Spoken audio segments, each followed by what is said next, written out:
Hey, I got something to say.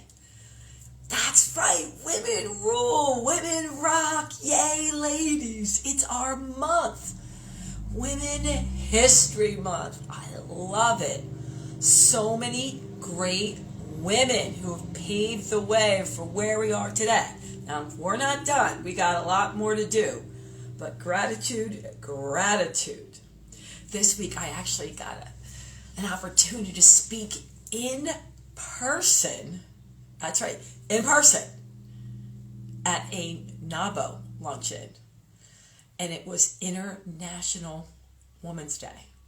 That's right. Crazy. They were so pumped. It was so freaking exciting to be there. I mean, I'm not saying I wasn't on fire, because I was, but not only that, they were rocking. They were ready to go. They were seeing one another. It was just like, I could have just went up there and went blah, blah, blah, blah, blah, blah. But man, the energy feeding off each other, it was awesome. Tamica, welcome, girl. How are you? Cindy. I am blessed. How are you? I am just talking about how grateful I've been, even in the last few weeks with, Women's History Month, to be out there and speaking in person to people. Woo-hoo! It was so fun. So it's a long time coming over these past 2 years that we had to endure, and now we get to see the light. So I know it was refreshing to you. Not only refreshing, I said, it's not that I wasn't good, but they were just so happy to have anybody and people they haven't seen in 2 years. It was great to be there. All right, so before we go into all that, let me tell them a little about you. Cool beans? Cool beans. All right. Coach Tamica Lloyd is the co-founder of Lloyd Health Revolution and the co-host of the, I think it's Blasian Wellness Podcast. She is a certified integrative nutrition and level up coach for women. She is also one of the featured authors from the Hope book series, Your Time Is Now, and Oh My Health. There is hope. I love that. Tamica, you've been busy. And I started out with the one thing you want to say, and I do want you to build on that because it's big. We know this logically, but I think we need reminding of it all the time. Women are all imperfectly perfect and powerful. Even though we are all similar in a lot of ways, there is something unique about all of us. Tell us more, Tamica. Tell us more. Why is that your biggest statement? And why do you think we're all born with a unique gift? Well, I think it's an important statement because sometimes we forget, especially when we get to be in our 30s and 40s, a lot of us just go day to day. Like we spend so much time doing and not enough time being. And then we feel like we're stuck. We don't have that identity. We're either, like for me, it was, I'm Alika's mother, or I'm Christian's wife, or, I work at a particular place. And you sometimes start to feel like you don't know who you are because people want to put you in this mold. And we're miserable. I know I was miserable for a long time because I kept trying to be something that I thought everybody else wanted me to be, like being Alika's mom, Christian's wife, a worker. And I was absolutely miserable. So as women, we are all powerful. We are all imperfectly perfect. All of us have that one thing. Some of us have more than one, but that one special thing. I always used to tell, my children, the performer Beyonce, she started out when she was 5 years old. So she had that in her. That was her thing. We have to start. I never thought of that. How do you know she started at 5? Did you research? Yeah, she was saying how she was in 5 years old. I mean, I think her and Kelly from the group, they were on what was that back in the day? I don't know if it wasn't Ed McMahon, but like Talent Search, you know, they were on there and they didn't Yeah. win. So, you know, she's been doing it a long time.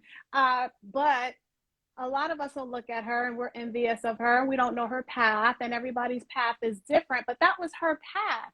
Yeah. What's your path? That's what makes us unique. When I met you and, you know, I said, oh, I could tell she's a podcast. She just, your energy, you're like a people person. That's you.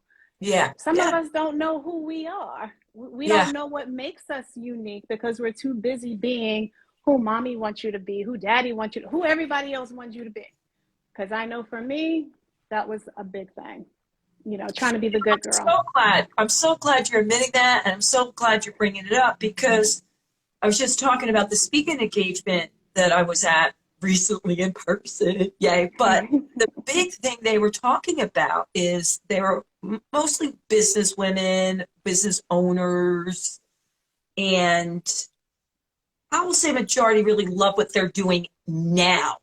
But for many of them, it was their second act. Just like you're saying, they were doing this and doing that and worked for companies because that's what was expected of them. And then one day they're like, what the heck am I doing? And for many of them in this group, they basically recreated themselves. Mm-hmm.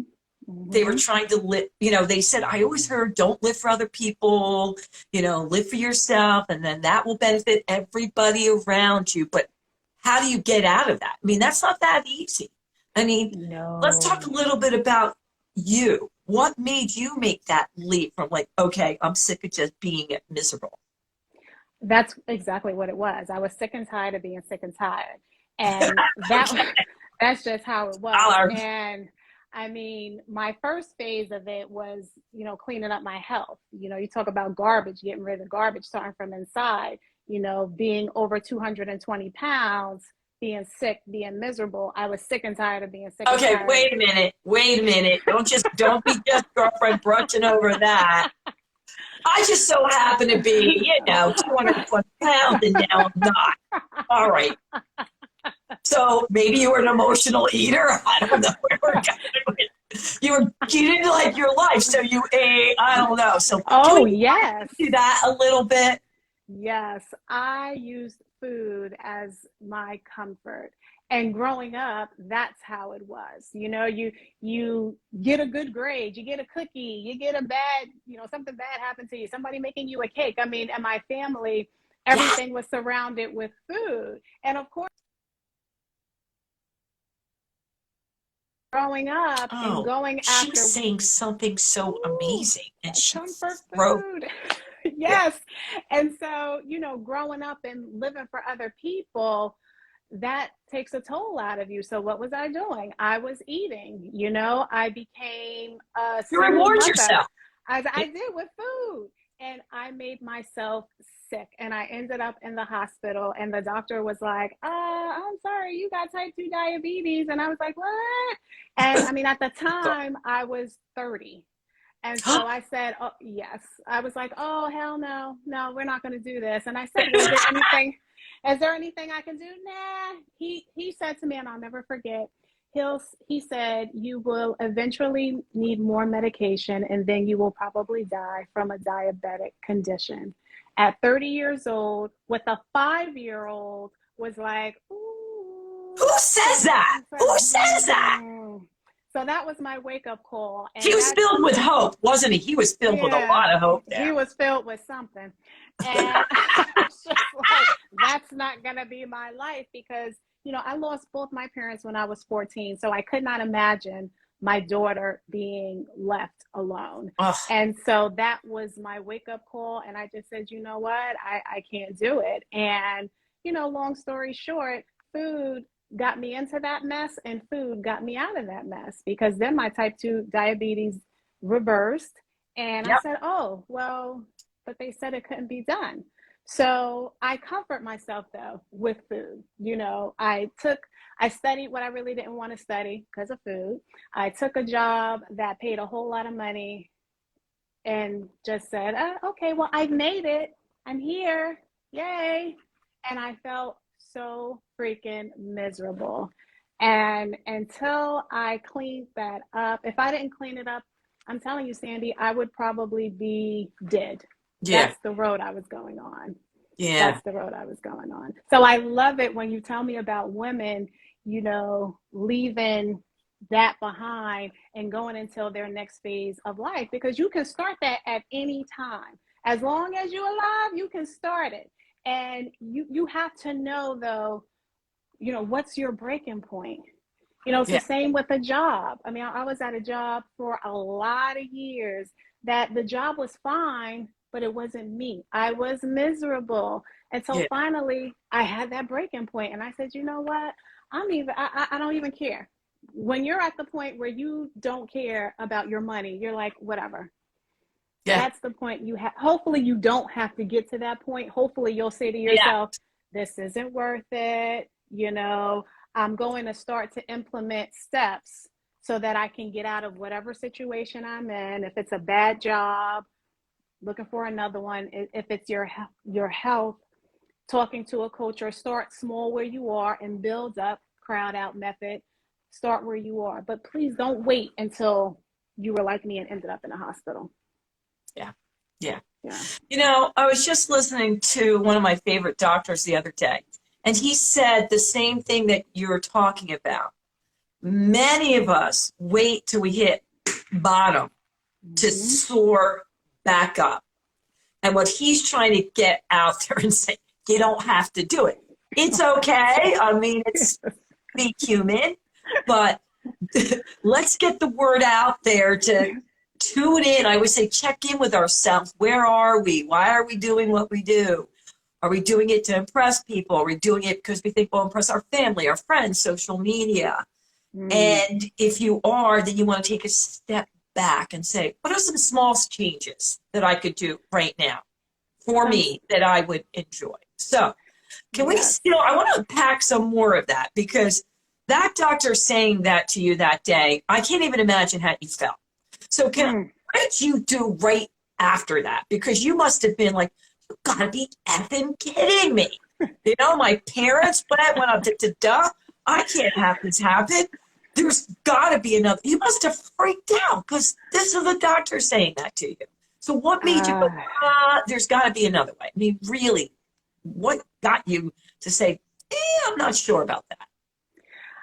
Well, I think you're right. I was freaking out. But I'm very, I don't know if competitive is the right word. Anybody tell me when I can't do something, I'm the type that's going to prove to you that I can. And I've always thought growing up, I knew diabetes, type 2 diabetes ran rampant in my family. I mean, almost everybody had it.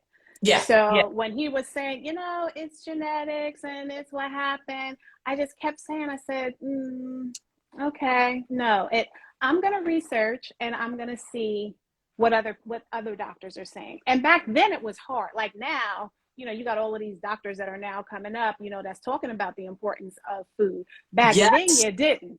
So it was like, where am I going to go? And I just happened to come across Dr. T. Colin Powell and the China Study book. And I read that book. And that book is what changed my life. And I said, it can't be that easy. I just got to stop eating certain things. No, it can't be that easy. And I said, well, what do I have to lose? Yeah. And so that's why I did it, to prove him wrong. Yeah. Oh, I know that. I know. It's like, I'm an obstinate, what do you call obstinate kid? Like, tell me I can't do something, I'm going to want to do it, you know? Yes. And that was my fire. And that, you know, everything happens for a reason. And that was meant to happen to me so that I can do what I do. And that's what I do for my clients. So I'd say it all worked out. But you have to, let me tell you, Sandy, the other thing that I learned during that, somebody white coat don't know more about your body than you all the time. So you got just gonna put True that. You know, sometimes we give away our power to even the doctors. They're like, oh my God, you know, it's the doctor. This is what the doctors say. And that's so, and it's so important for doctors to know that, because, you know, there's two types of people. The type of person that's like me is like, screw you, I'm going to do it my way. I'm going to figure it out. I'm going to find a way. But then there's other people, somebody else might hear that and think, oh my God, not just I'm going to be on medication for the rest of my life, but, oh, this is how I'm going to die. So now you already have that in your brain. So now bad. You already have so that. bad. Yes. So bad on so many levels. Yes. And you know what? There are, just so you know, I've always been against, like, this is the way, and he's the doctor, so you have to believe in absolutely everything. I used to always say, are you sure? But that being said, I have found the most amazing doctors for me that are more treating the whole person, looking at everything, knowing my personality. Like when I have people, well, Sandy, you could take this medicine, but knowing you're going to want to try that. Like my doctor, family doctor, is amazing because he really tries not only to treat the patient, but meet the patient where they are. And I think, I wish I could clone you because more people need to be like that. And by the way, I don't know if I told you this last time, but my business partner for years in his 30s was slammed with, oh, you have diabetes too. And he's like, what? And put all these medicines. He's thinking, oh my God, I got 2 young kids and everything. And he's like, yeah, I don't think so. And he went and did all this research and shifted everything about how he ate and how he lived. I mean, he, owning a health club with me, but still wasn't living that healthy lifestyle, working too much, let me tell you, he ended up not needing any medicine, looking amazing, skin looking amazing, lost weight, the whole bit. And now he has a company that's what he does too. Because he's like, wait a minute, don't let anyone say this is the only way. And I'm sure you and him are going to live as long as you want, and decide how you want to go. So that being said, backing up to I just happen to be 220 pounds. Is that when you also started losing weight, when you changed all the food so you could live? Yes. And I know I was over 220. That's when I stopped getting on the scale. So, but yes, doing that, I lost weight without even trying. I didn't feel deprived. I ate when I wanted. It was just changing the types of food. And I mean, I always liked vegetables, but I always liked, butter and all that stuff on it. So that wasn't doing me any favors. So, I had to learn how to train my taste buds for different things. And luckily for me, and I know not everyone has this, is my husband loves to cook. So when this stuff started happening, he's like, oh, I'm going to make this, I'm going to make that. Now I'm a vegetarian, and he just makes these incredible, even vegan, gluten-free, plant-based dishes for me. If it was not for him, I don't know how successful I would have been. Oh man, please, can I borrow him for a month? I keep saying, not that I don't eat healthy, but I'm not vegan or vegetarian. I can easily be swayed because I've had the best food, and then I try to make it myself, and it's like, yeah, I did too. My husband is a phenomenal cook, but he basically eats most things with lungs, so he's completely the opposite. So he smokes and he grills everything, and if it doesn't have lung, I swear I don't know how he's so healthy. He's this big Swedish dude, extremely healthy. He might eat a spring every 6 months. I swear to you. But our body types are different, and that's a whole nother thing. So he's an amazing cook, but I need to talk to you later with your husband. I need some recipes because I get sick of this same just boring, not boring, but I do a lot with the veggies in the oven or boil them just with a little olive oil. And that's good. I mean, you just toast them on top. Man, I just made asparagus and Brussels sprouts. Ooh, I did not. It was good. Oh, and it was good, wasn't it? But I would like to run them out for a little bit.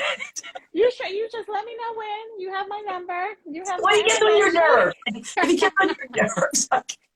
But that's true. You're right. I think it's great that you had that support from your husband. So freaking important. Yes, he was great. How many years are we forward now since that happened? Ooh, 16. Okay. How do you feel now? Better than I did when I was in my late 20s. Yeah. Better.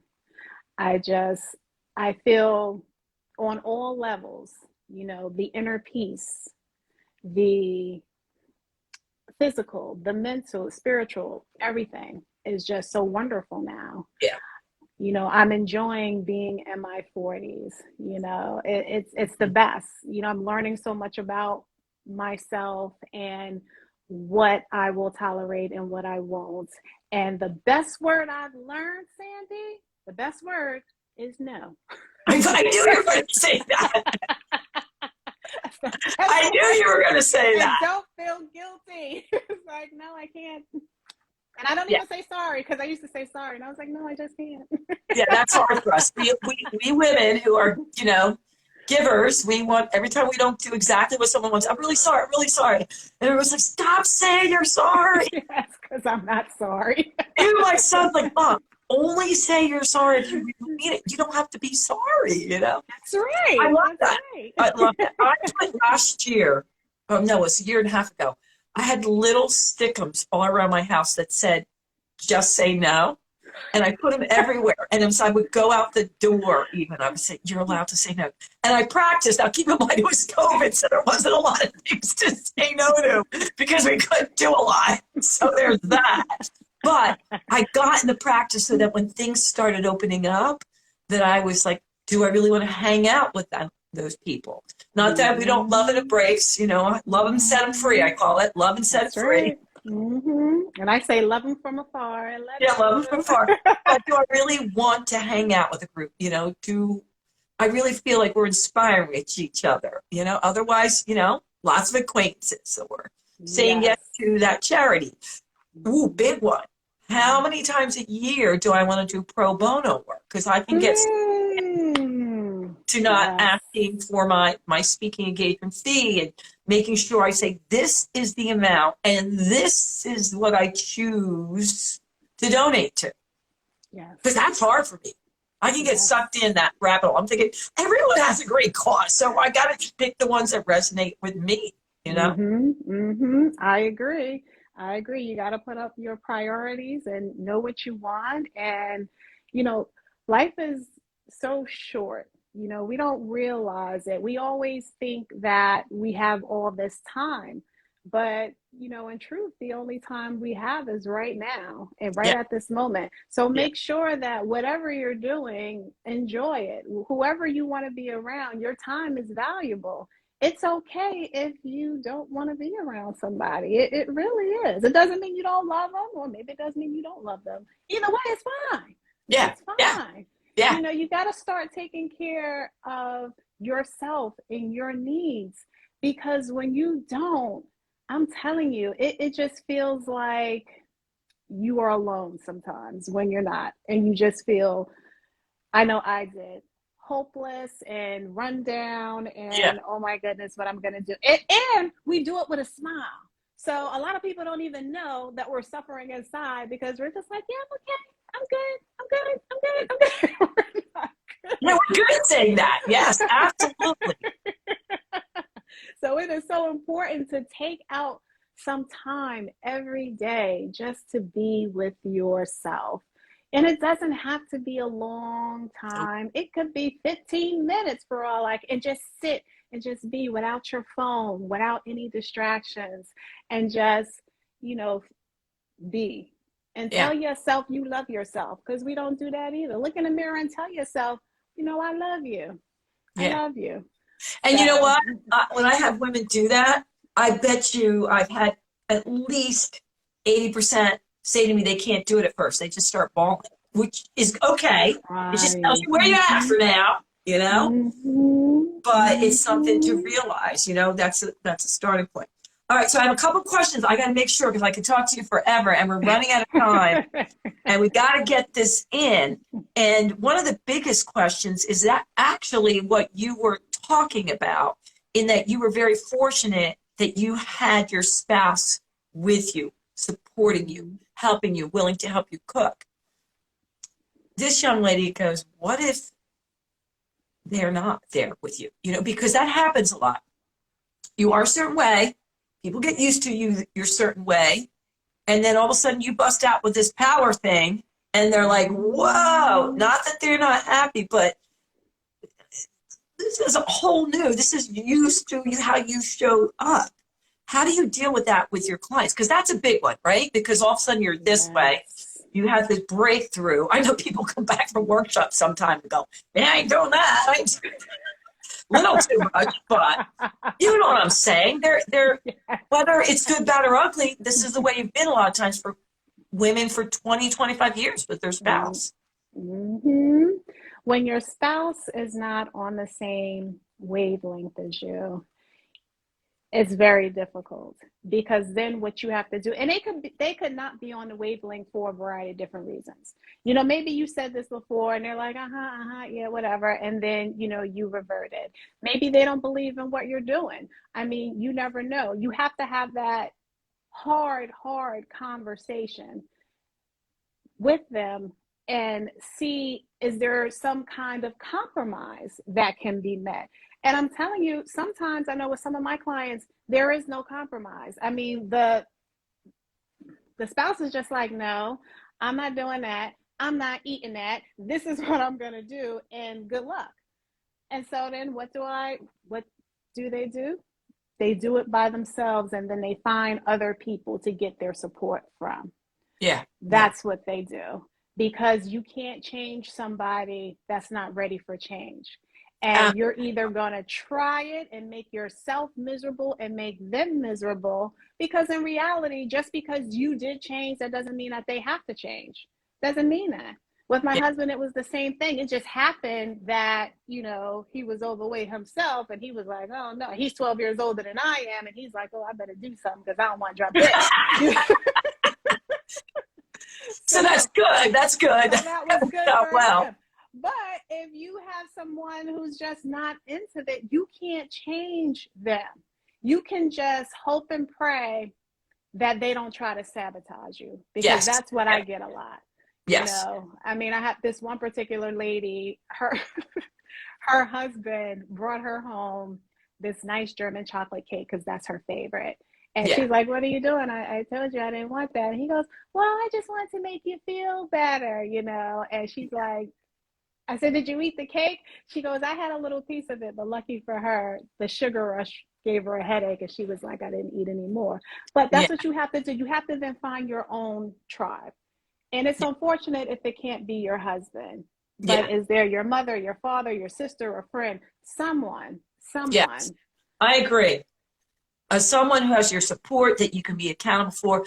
I know for me, and it wasn't such a big deal, but after COVID of wearing tights on the bottom, and shirts on the top, my jeans, like, wait a minute, I can't get in my jeans, like my tight jeans. And it wasn't a big deal, but it's 5 or 10 pounds and you want to get in your clothes.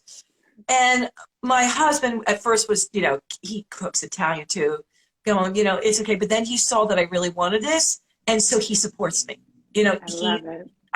And even, the other night when somebody brought cake over, he'll be like, Sam, it was my favorite dolce de leche. He goes, you know what you said to me. And I said, thank you so much, because I'm pretty strong, but that was absolutely my favorite. And I'm on a mission now. And I love that, because even though it's not what he's doing, he's supporting me, and he knows what I want. But I do want to say this. I did have to sit down with him and say, listen, this means a lot to me. Like, I was not joking around, because he'll say, good. And I know it's not like I didn't look good, but mama wants to get in all her nice clothes. You know what I mean? I don't want to buy new clothes. So, so when I sat down and I said to him, this means a lot to me, and this is what I want to do in the next 30 days. And like I said, it was only when I started going back and out there, I'm like, oops. It made me more excited that it wasn't what he was doing, but was willing to support me. Yes. But I had to sit down and have that conversation, like, this is really what I want, and this means a lot to me. So I think what you're saying, sometimes they are willing, but make sure, and sometimes they're not, but make sure you also really sat down with them and went You over. have to. Yeah. You have to, because they don't know. They don't know why we do what we do. You know? We don't know why we do what we do. We don't even know we're doing it. One minute we eat a steak, and the next minute we're like, no, I'm going to be a vegan. What? What are you talking about? You was just eating the pig the other day. I don't know. So you have to have that conversation with them and explain, your whys. And hopefully if your whys are big to you and you married the right person, they'll understand your why, and they will be like your husband and respect it and help you. Yeah. By the way, I love that. My friend did that. She was vegan. Then she ate meat. And then she was paleo. And so she starts screaming, not mean, at her husband, you don't support me because I don't know what to support. Where are we? Are we keto? Are we paleo? Are we vegan? And I said, in all fairness, hello, you got to be sure. All right. Well, Tamica, this has been freaking awesome. We ran out of time. I love chatting with you. Thank you so much for sharing your story and your journey. But before we go, can you tell our, hey, I got something to say, ladies, how they can find you and support you? Sure. Just go to LloydHealthRevolution.com, or you can on Instagram. I'm on Instagram at Coach Tamica Lloyd. Click the link in my bio. You can sign up. We're opening up our association soon to help everyone with their lifestyle journey, and we would love that to have you be a part of it. And thank you, Sandy Joy. Love you. This has been an awesome experience. And I knew from the time I first met you that we were just going to be friends forever. Yeah, you don't have to talk every day, but the energy will be great when it's live. The energy is there. And I'll make sure I'll get you over some recipes too. I'll send you some. Oh, please. I would love that. I will. All right. True gratitude. Tamika, keep doing what you're doing. Thank you. I know I got something to say, people. You're going to say, oh my God, I didn't tune in at the beginning. You're at work. Don't worry. I will record this right when we're done and put it on all social media channels. So spread the word, rate it, like it, send it to friends who you inspire. Tamica and I will really appreciate that. And until next time, toodles. Bye.